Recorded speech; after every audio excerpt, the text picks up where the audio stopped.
लग्न झालेल्या मुलीनं तर खूप चाणाक्ष असायला हवं.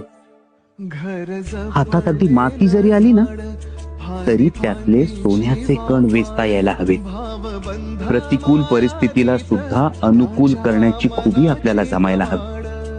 आम्हाला नेहमीच वाटतं, आम्ही नेहमीच ऐकत आलो आहोत, संसाराच्या सुखाची पहिली पायरी असते समंजस मनमिळावू पत्नी.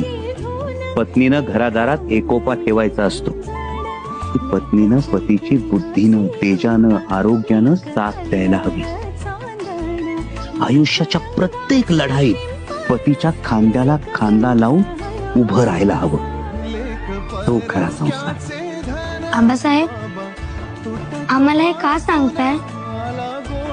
प्रत्येक बापाला आपल्या लेकीला हे कधी ना कधी सांगायचं असतं बा, म्हणून सांगितलं.